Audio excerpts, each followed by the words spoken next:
Assalamu alaikum rahmatullahi wa barakatuh, everybody. I'm Preacher Moss, host of the SOS.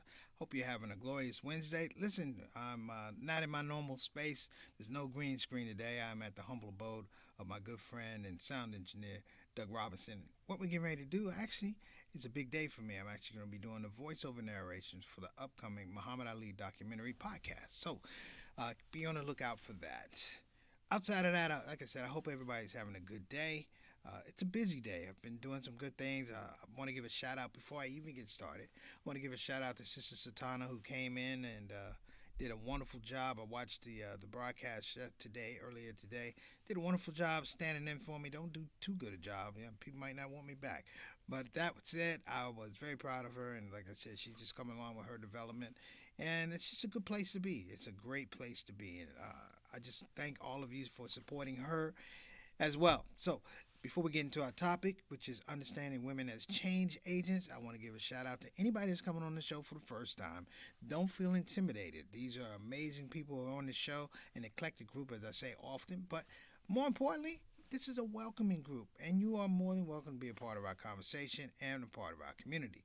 When I say community, I'm talking about the Shout Out Show soldiers, the Shout Out Show family, and I will introduce you to them directly. I like to say directly, like my grandfather used to say. I will introduce you to them directly. But just some ideas before you actually get immersed in the show. Hey, listen, don't be a wallflower. You have more than enough warmth and commitment and support to actually come on the platform, because I am the host, but this is your platform. This is your community. Come on and check out what we're doing, but also get in that comment section. Let us know who you are. Let us know what you think. Share some good vibes. We all need good vibes these days, all right? And if you don't mind, check the subscribe button and notification button. If you like the show, the like button there as well. You know what? Kick that subscribe button. We're trying to kick our numbers up. I think we're at 151. We're trying to get to 153 before tax season. All right. Now let me show what I do. This is what I do. This is what's called giving a shout out. Now let me make sure my family's in here dialed in. We have, of course, our craft services director, this Sister Reed. She's in charge of all dietary needs for your brother. Yours truly, Preacher Moss, always serving tasty meals, healthy meals. Good Lord, those collard greens were killer. By the way, I didn't get to comment to you. I didn't send you a text on that, Sister Reed. Those collard greens and that grilled chicken was amazing. All right, and here's our star of the hour, our consultant producer. That would be Sister Satana Whitfield. Sister Satana came in here and did the darn thing yesterday. Got people up there tuning in. How come they tune in for you? They don't tune in for me. Coffee McDowell. All right, I'm gonna leave it alone. I'm not gonna take it personal. But again, thank you. And like I said, I want to tune in and let everybody know this is Brother Derek tuning in. Doug, my brother Doug in the house. Got a shout out from Satana. And we got one of our major stars in the building. She is in charge, unofficially in charge of our research department. That would be Sister Rabina Chowdhury, all the way from the UK. Sister Rabina, good to see you. I know that you are doing good in the world. We don't get to see Sister Rabina as much as we do, because she's doing something with making sure that she's providing organic vegetables and meals to the elderly over in the UK. So why we don't see you, I just want you to know we make the wire for you, and we appreciate what you're doing for the community, and particularly our elders. All right. Nice to see you on the show. This is my main man, Altaf Rashid. Wa alaikum assalam, rahmatullahi barakatuh, brother, all the way from the UK, the great north. He needs no passport, no immigration. He makes it here on time every day. That's my main man, brother Altaf. As always, brother, pleasure to have you on the show. And we appreciate you, man. We appreciate you. Thank you so much. Oh, now you got some comments here, Satana, talking about you were great. Yeah, all right. I'm kidding. You were fantastic. I make that open declaration. Sister Satana was fantastic. And you got some love. Thank you so much. Y'all just having a whole conversation without me. Here's my brother checking in on the game. JT, Johnny L. Thomas. JT on the side of the game, on the brother side of the game. Thank you so much for tuning in. Little brother, appreciate you and all your support, all you do, your family, just the gratitude and the generosity you have with your family and your time, making sure that your big brother's doing all right, because every once in a while, I don't even know if I'm doing all right. And it's nice to have people reach out and check on you. All right. As well, we got Sister Ika coming all the way in from Indonesia, doing big things out in Indonesia. She's, I don't know if you know this, Reed. Sister Ika is a baker. She likes to bake, from what I understand. She's quite the baker. So, wait a minute, wait a minute, wait a minute. Birthday greetings to my dad and his twin sister, my aunt. Now, Sultana, don't make us do math. When you say his twin sister, my aunt, we knew it was aunt, okay? All right. But big shout out to Papa Whitfield and Auntie Whitfield, and we hope that you have 15, 20 more birthdays. We appreciate you. And make sure you give them my salams, please. Don't be lazy about it. As soon as the show is over, go over and give Papa Whitfield a big hug. I remember him from when I was over in Princeton, and he came over. He's cool. He one of the old school dudes. I like hanging out with him. Good brother, good brother. And this is from Sister Rabina, which is she's saying, "Bless you all." Well, bless you, Sister Rabina. We appreciate you coming on the show and making this show what it is, just the same as everybody else. Oh, birthday wishes going out there. Do y'all really need me here? Do y'all really need me here? Thank you so much. So listen, I kind of want to jump into the topic today. Now, what I would like to do is kind of get your opinion on a few things. Our subject today is a simple one, which is understanding women as change agents. Let me say it again, understanding women as change agents. Let me tell you where this conversation started. This conversation started years ago when I was in the fifth grade. I was in the fifth grade and I had a situation where I was dealing with an administrator. And my fifth grade teacher, her name was Miss Prather. I can't remember her first name, but her name was Miss Prather. Amazing educator, compassionate, warm, very well versed. And I watched her handle a situation, I want to say, a very, very tight situation within the school. Now, don't get me wrong. I look at my mom and my grandmom and my aunts. I know they're change agents, but I'm talking about outside of your circle. And what I saw Miss Prather do, along with Miss Jones, my sixth grade teacher, I wasn't in her class at the time, but what I saw her do was change the environment and set a rubric that would last for a number of years, particularly for African American students that were in that school, Seabrook Elementary. And what she did was she called on the carpet that some aspects of our education were compromised. Does that make sense? Like some aspects of our education were compromised. Like we weren't being taught all we could be taught. Let me say this again. We weren't being taught all we could be taught, meaning that we were taught up to a point, but we weren't challenged. And what Miss Prather did, in a manner of speaking, was she started giving us different homework. Let me say it again. She was giving us different homework. Like we had homework, but this homework was like, this homework made you think.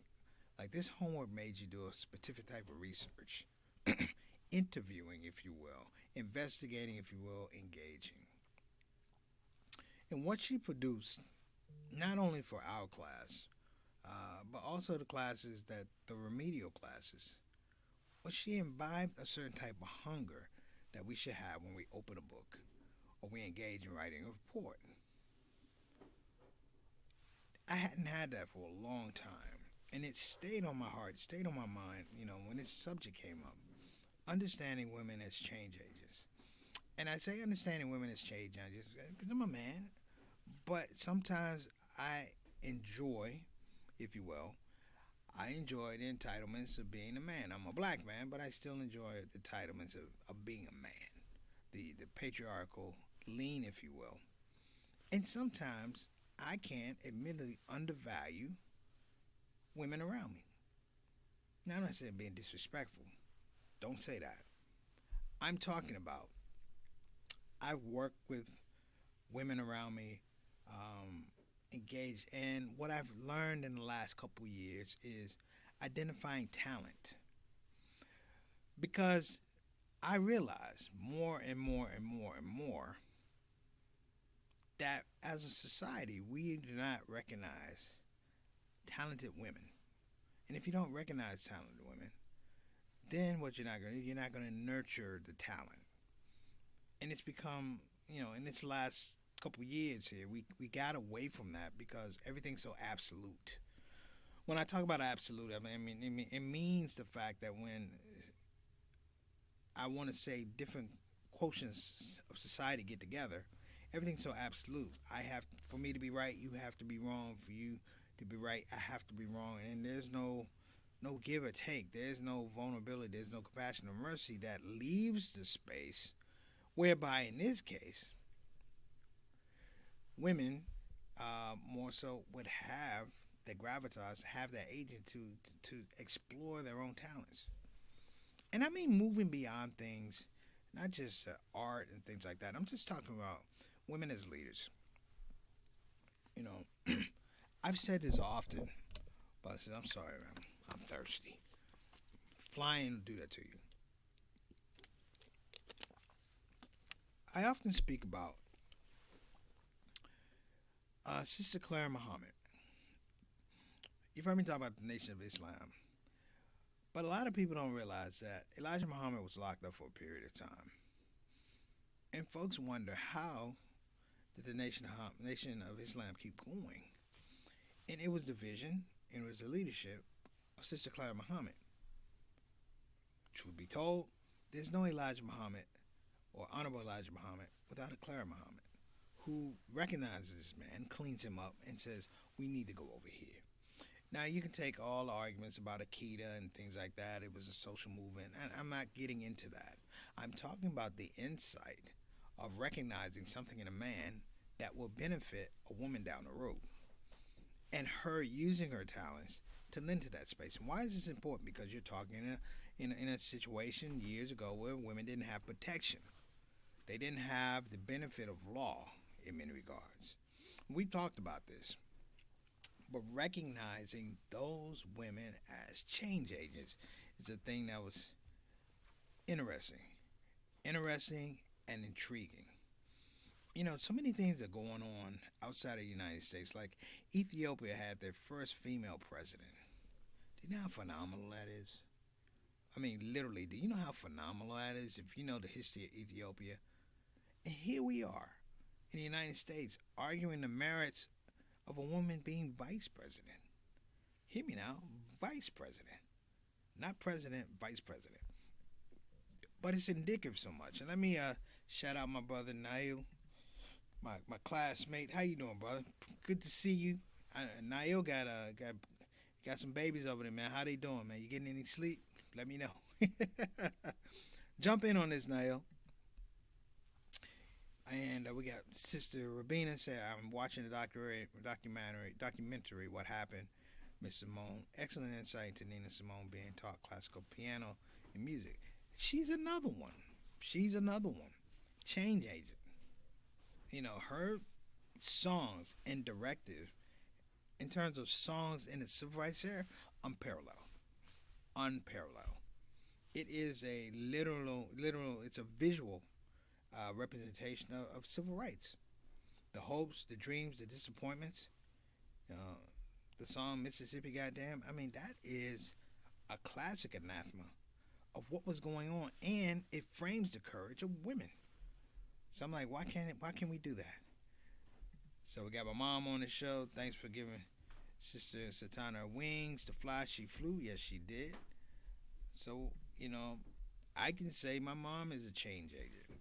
So why would I say that? Well, my mom is a change agent because she made sure that the chain of transmission, if you will, of knowledge, of effort, energy, dreams, and hopes was still tied into the family. And in that model, the mother was there. The father was there, but the mother was there. You know, there's a interesting adage about, you know, are you a mama's boy? Absolutely. I'm a mama's boy at the highest levels. But I'm not a mama's boy to the point that I'm up underneath my mother. I'm a mama's boy in terms of I understand service and I understand strategic position and what my mother was doing for me when I was a kid. Therefore, when I got older, I wouldn't be that person that was shut off. I wouldn't be that person that was one-dimensional. I wouldn't be that person that lacked the compassion and mercy and also the vision to understand what I'm telling you now, which is I can readily own up to the fact that I have to do a better job understanding women as change agents. And I'm even going to go further. Recognizing women as positively disrupting society. When I mean disrupting society, I mean that they are bringing change and protocol. They are correcting things. You know, in your family, when you think about it, your father was the enforcer, but your mom was the corrector. Well, mom could be the enforcer too, but you know what? It never came absent correction. You know, I ain't get no spankings. I got whoopings. All the whoopings I remember came with a lecture, and that lecture was about how I didn't do something correct. But it wasn't that I didn't do something correctly. It's that I was shown how to do it correctly, and I still didn't. I mean, really, these days, what is a change agent? In the era of social media, in the era of fake news, in the era of basically yellow journalism, who holds the truth? What is the image of women now? Because it's interesting that in this election, the idea of Kamala Harris, I heard a lot of negative things about Kamala Harris from women who, in some regards, regarded her ascension to be selected as the VP as problematic for her being essentially a change agent, for her issuing different things as the Attorney General of California, which is a big job. And let me add that it doesn't mean it's perfect. Let me give a shout out to Sister Yasmin. Thank you so much for coming on the show, Sister Yasmin. We got 2 people in the house from the UK. That's a beautiful day. Alhamdulillah. But putting this all together, what does it mean? How can we, and I'm looking for comments from the comment section, how can we do a better job of understanding women as change agents? Not in the regular, role, the mother, the sister, the mother, the sister, the career woman, because there are things outside of that, the career woman. There are women who disrupt society, who make decisions that affect men, women, children, and they're good at it. They never really talk about it, but the Negro Leagues wouldn't be what it was, wouldn't be as successful as it was. The integration of black baseball players into the majors wouldn't be as successful as it was if it wasn't for a woman named Effa Manley. And you never heard about Effa Manley. We never understood her importance. Not just her importance, but her boldness. That she was an integral part of Jackie Robinson being able to go to the majors. Not even go to the majors, but her arguing the issue of equal pay for players that were coming from the Negro Leagues into the majors.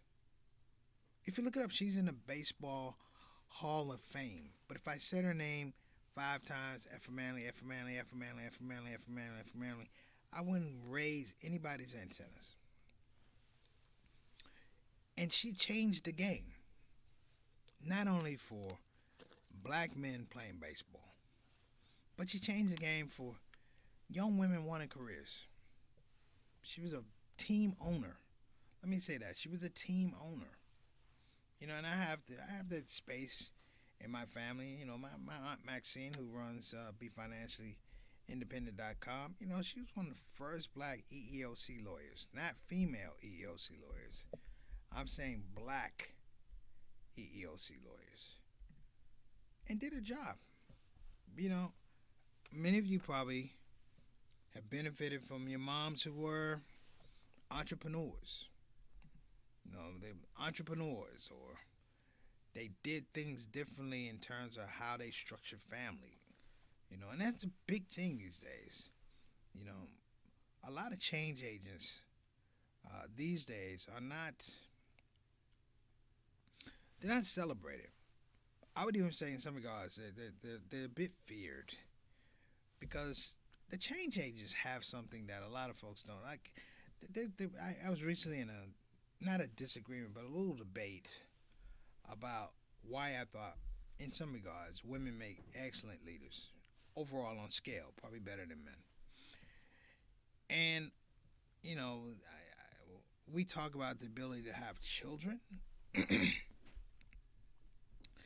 but I argue the point that it's a little bit even deeper than that. I think that it's the ability to understand the capacity to have children, the capacity to care at a level. Fathers, we love our kids. That's not a question, but the physiological, metaphysical thing that a woman goes through prepares her, prepares her for a leadership role, and being able to teach in that space. You know, there's a there's a lot to be said about what even a change agent is. There's a lot to be said. I gave the example at the top of the show talking about Miss Prather, my fifth grade teacher. And I saw Miss Prather change the direction and the texture of education at Seabrook Elementary School. And I believe strongly as a result of that, I wound up not going to Mr. Jarman for sixth grade, who was a black male teacher. I went to Mrs. Jones for sixth grade.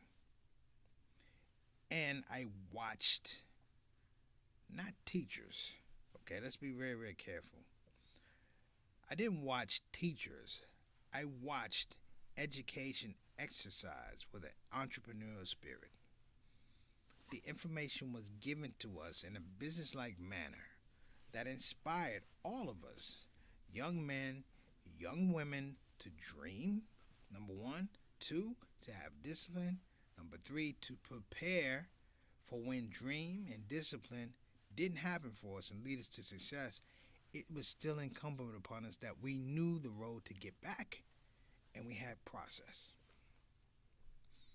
One of the things I will say about some of my favorite ladies, Effa Manley and Ma Rainey and so many people, Nina Simone, you name it, my mom, my aunts.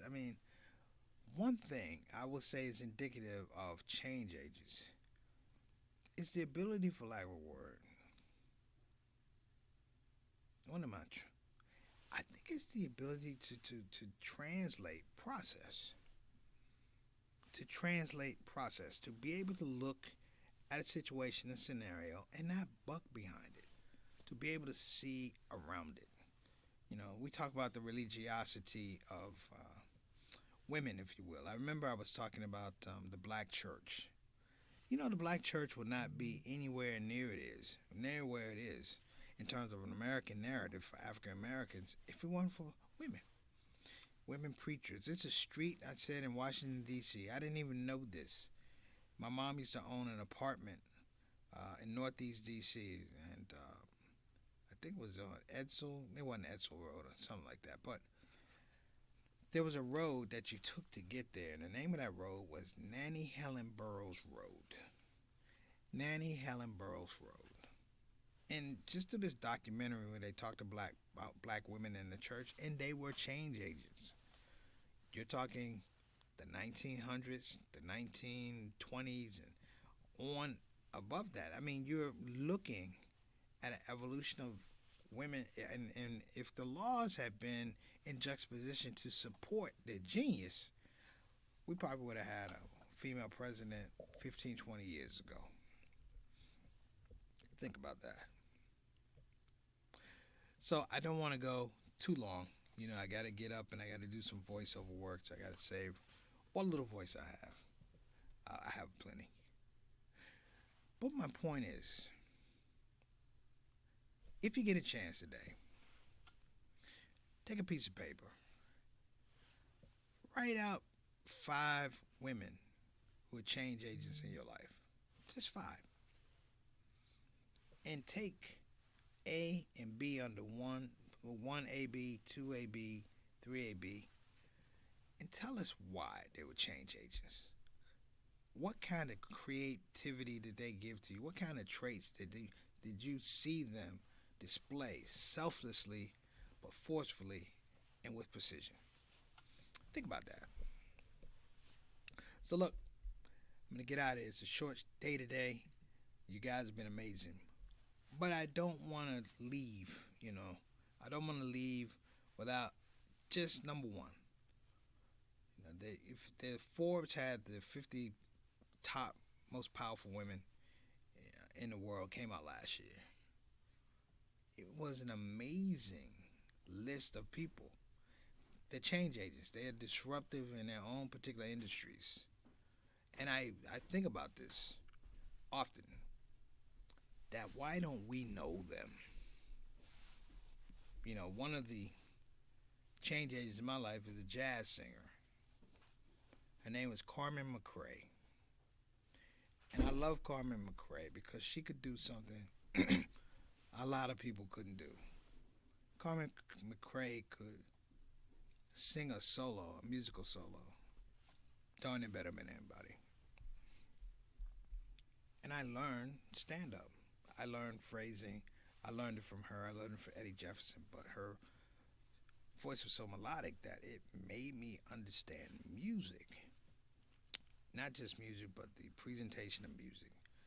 As a stand-up, the presentation of words and how they flow together and the texture and the tone. It made me a better person as a comedian, but it also made me a better person understanding concepts. So listen, I got to get out of here. Let me give you guys a shout out. Our Saturday Spotlight special guest, just in time for International Women's Month, is Dr. Sylvia Traymore.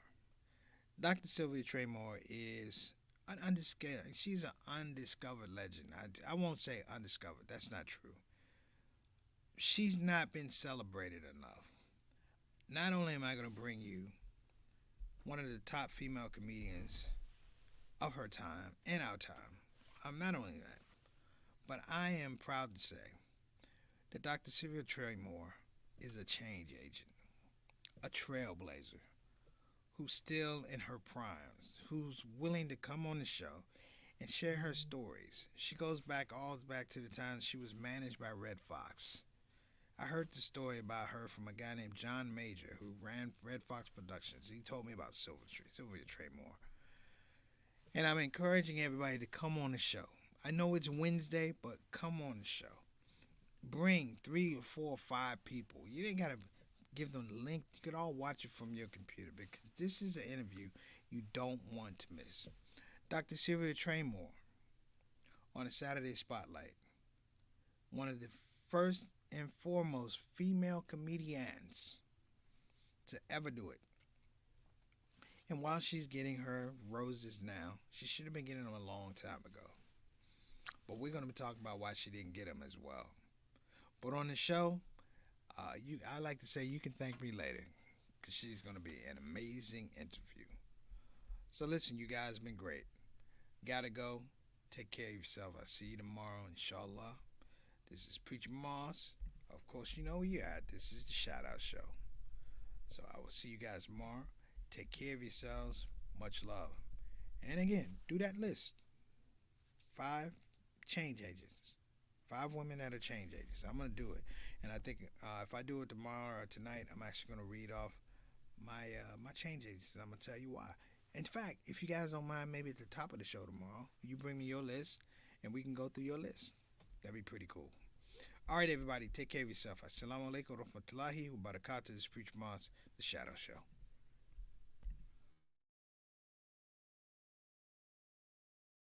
Hey everybody, this is your brother Preacher Moss. Listen, I hope that you enjoyed your ShOUT Show experience. We'll be back with the next show, the next ShOUT Show. A simple ask before you go, please help your brother out. Click that subscribe button, click that notify button, and I'll see you again on this side of the microphone. You probably wonder what that smell is. That's me. I smell good. And the reason I smell good is because I use oils from Tarif Attar. So I'm not saying you can't smell good. I'm not even saying you stink. I'm saying you have the opportunity to smell exquisite. Check out tarifattar.com for some of the best oils and scents in town.